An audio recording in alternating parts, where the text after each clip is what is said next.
ايه الملل ده؟ مفيش حاجة الواحد يتفرج عليها؟ معاك حق، التلفزيون مفيهوش حاجة خالص. طب ايه، تيجي نلعب الكارد جيم اللي انا جبتها؟ ايه اكتر حاجة كنت شايف رد فعلي فيها اوفر؟ كل ردود فعلك اصلا اوفر. ماشي. طيب، فاكر اول حاجة ضحكنا عليها؟ خيبتنا.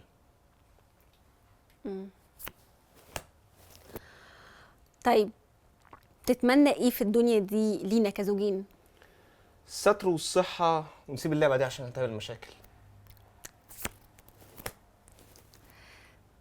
طيب، ايه اكتر حاجة ندمان عليها في علاقتنا؟ ان احنا جبنا اللعبة دي.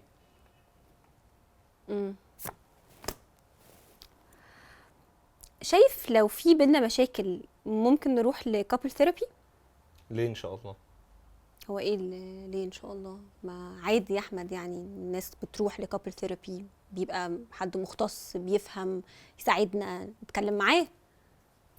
احنا عندنا مشاكل. زي ايه؟ يعني ايه زي ايه يا احمد؟ زي حاجات كتير جدا زي دي بالظبط. يعني في ايه؟ انت بتتكلمش معايا، انت حتى مش باصص لي. وقف الفيلم. بص لي. هو في ايه يا احمد؟ بتكلم وبقول وبعمل كل حاجه وانت ولا بتعبرني. اجي اتكلم معاك تسكت، اجي اقعد اتكلم معاك تتكلم معايا في الكوره وفي الحاجات اللي انا اصلا ما بفهمهاش، وكل ما اجي احل معاك مشاكلنا ما بتحلش مشاكلك معايا. تقعد تقول لي عادي، حاضر، ان شاء الله، قريب، كويس، وما بتعملش اي حاجه يا احمد. طب ما انت بتعمل ايه؟ وفي الاخر كنت تقول لي ما عندناش حاجه. يعني انت عايزه ايه دلوقتي؟ قالوا لك ايه كمان؟ ها؟ قالوا لك مش عايزه حاجه. الرجاله بيعملوا لهم وانا ما بعرفش اعمله. قلت لك صاحبتي انا مش هستنى لما صاحباتك يخربوا لنا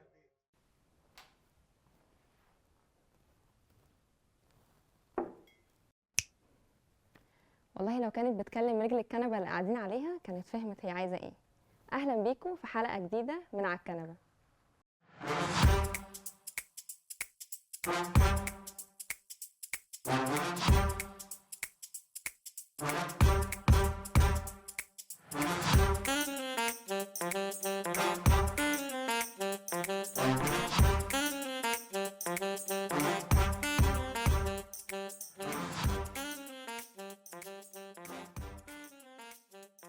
افرض يا باشا، افرض مش عارف شكلي هينام ولا ايه. افرض يا باشا.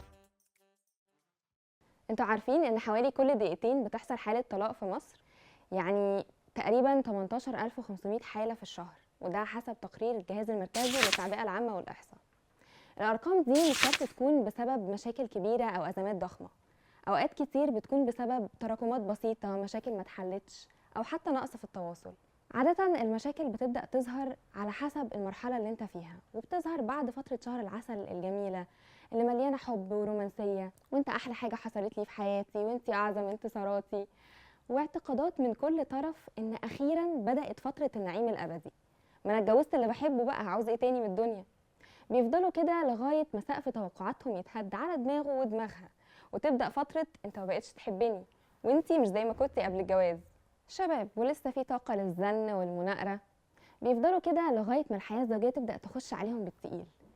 الضغوطات تبدأ تزيد، المسؤوليات بتزيد، والمصاريف كمان بتزيد، والشغل بياخد وقت أطول، وكل طرف فاكر إنه شايل أكتر من التاني. وعادة الاتنين بيتعاملوا بمبدأ شش، اعمل نفسك ميت، بيهربوا من المواجهة، والنتيجة مسافة بتزيد بينهم مع الوقت. بعدها بنخش على أخطر مرحلة، لأن دي المرحلة اللي بيبدأوا يفقدوا فيها الشغف. الطرفين بيبداوا يتعودوا على وجود بعض لدرجه اني ممكن ابدا اشوفك زي الاباجوره اللي جنبي دي مثلا. وجودك بقى شيء مفروغ منه، اصل هتمشي تروح فين يعني؟ الحقيقه ان دي فعلا اخطر مرحله لو ما لحقتوش نفسكم، لان الشغف بيقل ويكاد ينعدم. بعدها في احسن الحالات بتبداوا طول الوقت تنتقدوا بعض وتلوموا بعض، انتي طول الوقت مشغوله عني، وانت ما بتحبنيش زي زمان، وكل الحاجات دي احسن الحالات. لأن للأسف حسب الدراسات نسب الخيانة بتزيد في المرحلة دي، يعني غيرك بيبدأ يدور بره. طيب بدل الهم ده كله، ايه رأيكم نقعد مع بعض زي أي اتنين كبار ونتكلم في مشاكلنا ونحاول نلاقي لها حل؟ أو مثلا نروح لمختص. مشكلة المختص، هنروح لواحد بقى غريب ونقعد نحكي له أسرار بيوتنا ونقول له مشاكلنا على أساس هيحلها لنا، مش كده؟ ليه يعني؟ يمكن مثلا عشان احنا مش عارفين نحلها، ولو فضلنا ماشيين بدماغنا كده لا هيبقى فيه بيوت ولا اسرار. الكابل ثيرابي فكره لسه جديده على مجتمعنا، وتقريبا مش كلنا قادرين نتقبلها او نفهمها، لكنها ممكن تكون المنقذ الحقيقي لاي جوازه على تكه وتنهار. مشكله المتجوزين انهم ما بيقدروش يسمعوا بعض، كل طرف حاسس ان التاني مش فاهمه. جلسات الكابل ثيرابي هتساعدكم ازاي تتكلموا من غير ما تهاجموا بعض، وتعبروا عن مشاعركم لبعض بهدوء، وفعلا تقدروا تحددوا ايه الحاجات اللي انتوا الاتنين بتعملوها بتضر العلاقه. الجواز مشاكله كتير ومصادر الضغط فيه مختلفه، مصاريف على تربيه الولاد، فساعات كتير بتبقوا مش عارفين تجيبوها منين ولا منين. الجلسات هتساعدكم انكم تحددوا فعلا ايه اللي بيضايقكم وايه اللي بيضر العلاقه. اما بقى الشغف اللي خده الوبا فممكن يرجع تاني والله، لان الكابل ثيرابي هيساعدكم ترجعوا تاني التواصل العاطفي اللي كان ما بينكم، بدل ما هو بقى في ذمه الله كده. الجواز مش دايما بالصوره الورديه اللي بنشوفها في الافلام، هو رحله مليانه مشاكل وحاجات صعبه. المشاكل مش نهايه الطريق، بالعكس دي فرصه انك تفهم وتقوي وتصلح علاقتك بشريك حياتك.